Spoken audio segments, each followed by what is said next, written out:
लोकसभा चुनाव का आगाज हो चुका है और यहाँ आप तस्वीरों के जरिए देख सकते हैं। मैं कैमरामैन से चाहूंगा एक बार दिखाए, पूरी जूम करके भी दिखाए कि किस तरह यहाँ पर गया जिले के गांधी मैदान में कार्यकर्ता आए हैं। 24 प्रखंड से सभी प्रकार के एनडीए के घटक दल के यहाँ पर कार्यकर्ता का सम्मेलन हुआ है और यहाँ से एक संदेश दिया जाएगा कि आगामी चुनाव में किस तरह की रणनीति तैयार कर बिहार सरकार में पुनः एनडीए के अलायंस से सरकार बनेगी। हमारे साथ कुछ यहाँ के कार्यकर्ता जुड़ेंगे, उनसे हम जानने का प्रयास करेंगे कि क्या इस बार का मुद्दा है, आखिर क्या जरूरत है इस बार बिहार को। अब इस बार जो पिछले 70 सालों में बिहार में नहीं हुआ, आखिर क्या परिवर्तन होने वाला है, क्या लगता है क्या इस बार का चुनाव आने वाली है? देखिए, बिहार के अंदर में मुद्दा क्या, विकास ही मुद्दा है और माननीय नीतीश कुमार जी के नेतृत्व में जिस तरह से बिहार का विकास हुआ है वो अद्भुत है, इसे बताने की आवश्यकता नहीं है। मुझे लगता है कि आज एनडीए का महासमागम हुआ है कार्यकर्ताओं का और पूरे गया जिला के कोने कोने से हजारों हजार की संख्या में जिस तरह से कार्यकर्ताओं का जो जनसैलाब देखने को मिला है, निश्चित तौर पे जो एनडीए का जो नारा दिया गया है 2025 225 और फिर से नीतीश, तो ये एक नारे के साथ हम पुनः 2025 के बिहार विधानसभा एक प्रचंड बहुमत से सरकार एनडीए के बनने जा रही है। ये कहने की बात नहीं है और इसका एक ही मूल मंत्र है, वो विकास।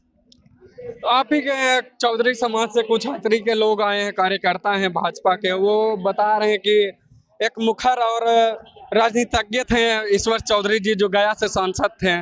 क्या लगता है अब आने वाले समय में जो अगला सांसद का चुनाव होगा, क्या मांग करना चाहते हैं अपने चौधरी समाज से, क्योंकि यहाँ गया में जो है और अच्छा सीट है और अच्छी थे आप लोग के लिए ही है।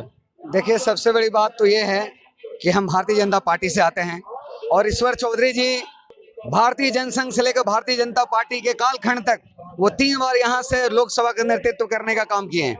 उसके बाद कृष्णा कुमार चौधरी जो मेरे भाई थे, वो भी भारतीय जनता पार्टी के टिकट से 1998 में सांसद बनने का काम किए थे।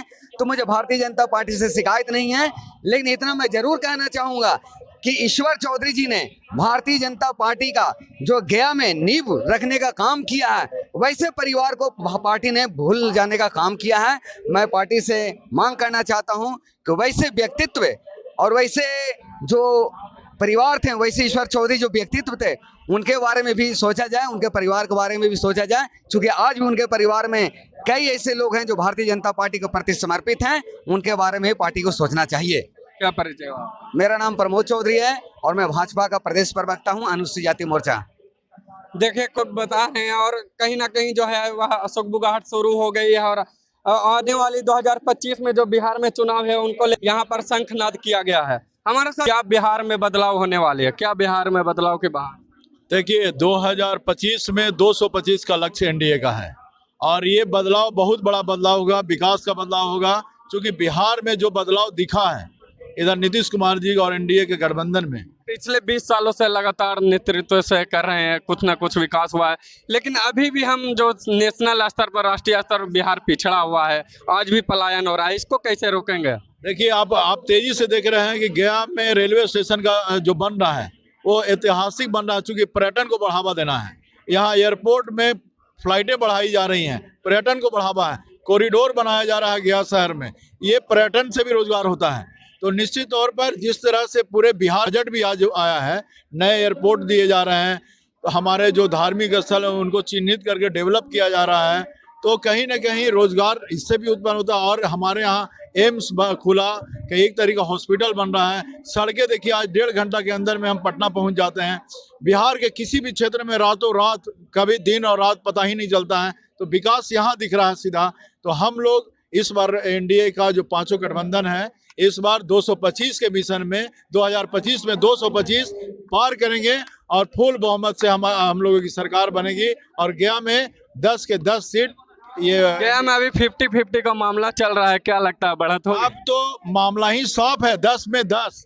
आप देखें कि उपचुनाव में ही आपको रिजल्ट मिल गया, तो उपचुनाव में देखिए कितना का अंतर है। जो गढ़ था एक बना हुआ बेलागंज, उसको तोड़ दिया आप। जो गढ़ था वो भी बुरी तरह तोड़ा गया, मतलब थोड़ा बहुत से नहीं, 21,000 वोट कम नहीं होता है विधानसभा में, उनको उनका जो मटिया मलित कर दिया गया।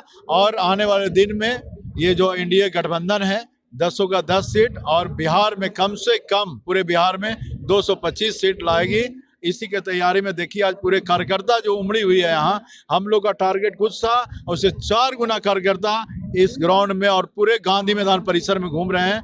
इस उत्साह से लोग आए हैं कि इस बार बिहार में एक बहुत फुल बहुमत की सरकार बनेगी, 225 पार की सरकार बनेगी। पूरा परिचय। संतोष सिंह, प्रदेश कार्यकारिणी सदस्य, भाजपा बिहार। गद था जो पूरे भारत भर में प्रसिद्ध थी और यहीं पर सुख संपदा थे, और अब एक अभी का बिहार है जो पूरे भारत भर में 20 सालों में नीतीश कुमार की सरकार के नेतृत्व में बिहार धीरे धीरे अब विकसित हो रहा है।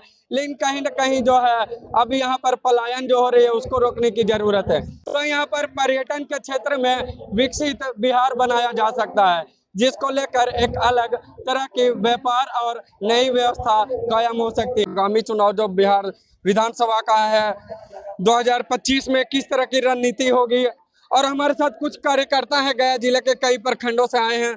कहाँ से आए हैं? धन्यवाद। सबसे पहली बात तो मैं आपको धन्यवाद देता हूं मीडिया का चैनल के माध्यम से। और मीडिया एक ऐसा उज्जवल भविष्य है कि जो देश को, इस बार का मुद्दा क्या है? इस बार का मुद्दा 2025 का मुद्दा यही है कि इस बार नीतीश कुमार जी के नेतृत्व में हम लोग पूरा एनडीए पार्टी का जो भी घटक दल हैं इनका नेतृत्व में चुनाव होगा और ये 2025 का ये मुख्यमंत्री बनाने का काम हम लोग पूरा समर्थन करेंगे। हम आपको बताते चले तो गए जिले में कई परियोजनाएं भी आई है जब से बीजेपी और एनडीए एक साथ जब आई है, तो सांसद जीतन मांझी ने भी कई प्रस्ताव दिए हैं अपने विभाग द्वारा, और कई विभागों में भी कई प्रकार की परियोजनाएं आई है जो धीरे धीरे अब आने वाले समय में पूर्ण किया जाएगा। क्या लगता है क्या जरूरत है अब गया को? देखिए, अभी तो मोदी जी के नेतृत्व में जब से मोदी जी 3 बार प्रधानमंत्री बने हैं, और प्रधानमंत्री बनने के बाद जो पूरे बिहार क्या पूरे देश को विकास हुआ है, और पूरे देश में इतना काम हुआ है कि ना कोई भी नहीं बोल सकता है, सब स्वागत करता है, सब उनको आशीर्वाद मोदी जी का जन जन, एक बच्चा तक 10 साल के बच्चा जब भी होता है ना भैया, वो भी मोदी जी को आशीर्वाद देते हैं। ये कौन सा प्रखंड से आप? हम अत्रि विधानसभा से पुनाड़ गांव का है, वर्तमान में मेरा घर बोधगया अम्मा में पड़ता है। और अत्रि को कहा जाता है कि आज़ादी के 78 साल बीत जाने के बाद भी वहाँ पर सुख सुविधाएं नहीं पहुँची है जो सरकार पहुँचाना चाहती है। क्या जरूरत है वहाँ पर? देखिए, हम तो पहाड़ों से घिरा हुआ है। पहाड़ों से तो घिरा हुआ तो है ही है, और भगवान का आशीर्वाद भी मिला हुआ है। लेकिन भैया जी, अत्रि का जनता थोड़ा नाराजगी है। किस बात को इस नाराजगी? बात का नाराजगी है कि जैसे एनडीए सरकार में अभी हम प्रदेश महासचिव SC ST का है, जब भी कहीं भी कुछ काम में जाते हैं, थाना पुलिस के पास जाते हैं कि मेरा खर्चकर्ता, मेरा जनता के बीच में ये दुख है, एक दर्द है, तो जल्दी थाना वाला नहीं सुनते हैं। ये यहाँ तो विधायक है RJD का अत्रि विधानसभा में, उनका प्रभाव हम लोग को जब जाते हैं कि भैया ऐसा काम करना है, तो थाना वाला भी नहीं सुनते हैं। दूसरी बात ऐसा है कि कुछ जनता लोग पूछते हैं कि भैया आप चौधरी समाज से हैं, पासी समाज से हैं, और गया जिला में 10 गो विधानसभा में इस बार चौधरी के जानने के बाद